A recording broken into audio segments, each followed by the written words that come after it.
भैया जो दृष्टि मिलता है, जो उससे इलाज भी किया जा सकता है, या उससे इलाज मतलब जो शंकर के जो दृष्टि देखते हैं, जो कि कोई बोलते हैं कि हम शंकर के छोटे तत्व देख रहे हैं और किसी का बड़ा तत्व देखते हैं, या क्या सचमुच में छोटा और बड़ा होता है?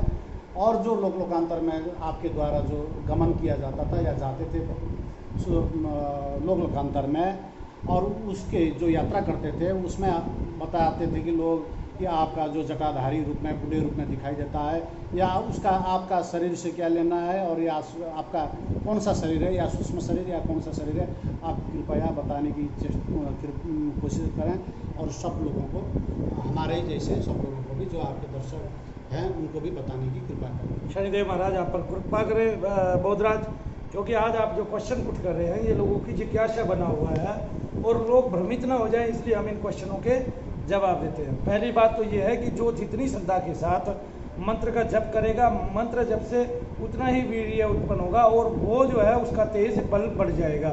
उस तेज बल के जरिए हम भूत प्रेतों को काट सकते हैं, लेकिन इसके लिए उसी को काटने की हम शक्ति मांगे, क्योंकि जो लोग इस तरह से दृष्टि से देखते हैं वो खुद कभी भी किसी का प्रेत नहीं काट पाते, और काटते हैं तो उनको झपट्टा लग जाता है। अभी उनको पकने की जरूरत है, अभी वो कच्चे घड़े के रूप में जो है संसार में विचरण कर रहे हैं। तो एक बात। दूसरा, जो कोई देखता है इस दृष्टि से, मैंने पहले बताया ये स्पूर्णा मात्रा है, वो भगवान शंकर के किसी के पास छोटे रूप को देखता है, किसी के पास महाकाली के छोटे रूप को देखता है, किसी के पास बड़ी महाकाली देखता है, किसी के पास हनुमान जी बड़े वाले देखता है, जैसे हमारे यहाँ वानर राज है या ये है। या जब आप प्रीतम को बताते हुए देखते थे कि उसका हनुमान जी छोटा है, हमारा बड़ा है, तो ये तत्व ही है। अब उसने कितनी गहनता से उसको पाया है और कितना पाया है, उसके अनुकूल वो विशाल और सूक्ष्म शरीर उसको दिखाई देता है, वो सूक्ष्मता तो उसको दिखाई देता है। लेकिन मैंने पहले बताया ये भक्ति का प्रथम सोपानी है। आप इस अवस्था से गिर भी सकते हो और यहाँ से ऊपर उठ भी सकते हो। अब जो तीसरा आप क्वेश्चन पूछना चाहते हैं, क्वेश्चन आपने पूछा कि अगर हम लोकांतर में गमन करते हैं तो सब लोग आपको बूढ़े रूप में ही देखते हैं, वो हमारा सूक्ष्म शरीर है, उसी तत्व को वो अपनी दृष्टि से देख पाते हैं। देखो बोधराज, अगर मैं कहूँ कि मैंने इस जन्म में क्या कहते हैं जब भगवत प्राप्ति की या शनिदेव महाराज की प्राप्ति की तो उस समय तक मैंने कोई भी भक्ति नहीं की थी। यानी कि मान लिया मैंने दिल्ली यूनिवर्सिटी से पढ़ाई करके या एनसीईआरटी की पढ़ाई करके पुस्तकें पढ़ के मैंने भगवान को नहीं जाना था। शनिदेव महाराज की जो प्राप्ति हुई वो शनिदेव महाराज की असीम कृपा से हुई।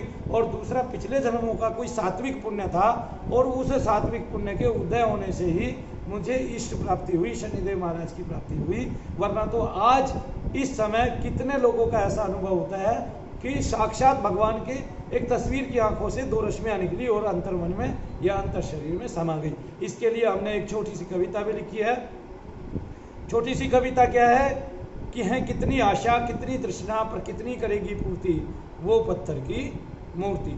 वो तो असीम विश्वास है, निर्जीव है, निश्वास है, अमृत जिनको प्राण है उनको यही भगवान है। जो जब तक और व्रतधारी हैं उनको यही सुखकारी है, और मौन रह के भी सदा सच्चा दिखाए रास्ता।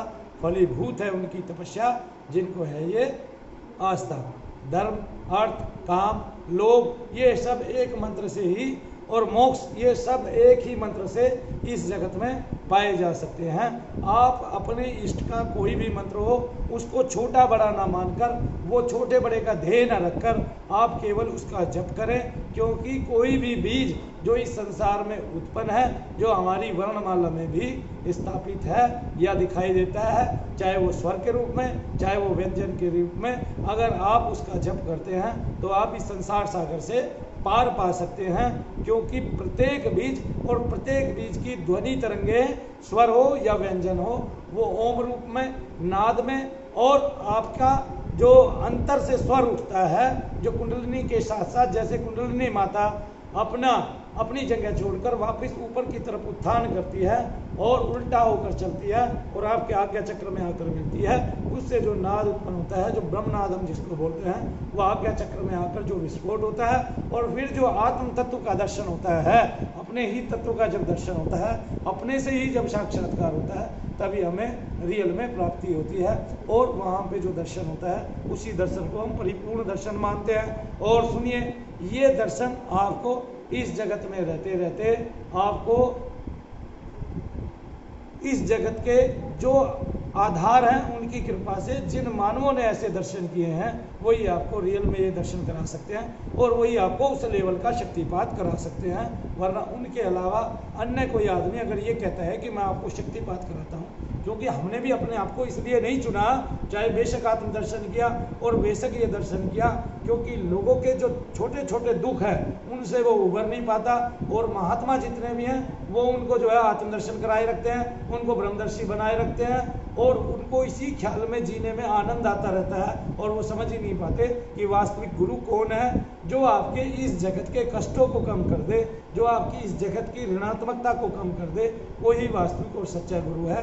क्योंकि अब ऋषि और महर्षि और जितने भक्त बने हुए हैं, जितने संत बने हुए हैं, वे भूत प्रेत का कार्य क्यों नहीं करते, ये भी मैं आपको बता देता हूँ। जैसे आपने भी देखा होगा कि छोटे छोटे प्रेत भी आकर ललकार दे देते हैं और बड़े बड़े महात्माओं को भी कह देते हैं कि तेरे से मेरा कुछ नहीं बिगड़ेगा, और वो उनको हरा भी देते हैं, कहीं ना कहीं मात भी खिला देते हैं। वो लगातार महीनों महीनों जप करते रहते हैं, तब जाके वो देखते हैं कि हम इस फील्ड में, हम इस क्षेत्र में कुछ नहीं कर पा रहे हैं, तभी वो इस क्षेत्र से बाहर हो जाते हैं और तभी वो बड़े बड़े लोग, बड़े बड़े महात्मा ये कह देते हैं कि ये क्षेत्र ही बेकार है और इस क्षेत्र में कुछ नहीं है, सब ढोंग है और ढकोसला है। जबकि ऐसा होता नहीं है। प्रत्येक आदमी इस जीवन में और इस कलयुग में बार बार दुखी होता आ रहा है और ऋणात्मकता यानी कि निगेटिविटी से गिरता हुआ आ रहा है। और मैं नहीं मानता कि इस क्वेश्चन का इससे सरल और इससे अच्छा कोई दूसरा जवाब होगा, क्योंकि भक्तों की मेरे ख्याल से ये बात समझ में आ गई होगी। तो जय शनिदेव भक्तों, आपको मेरा प्रणाम स्वीकार करें।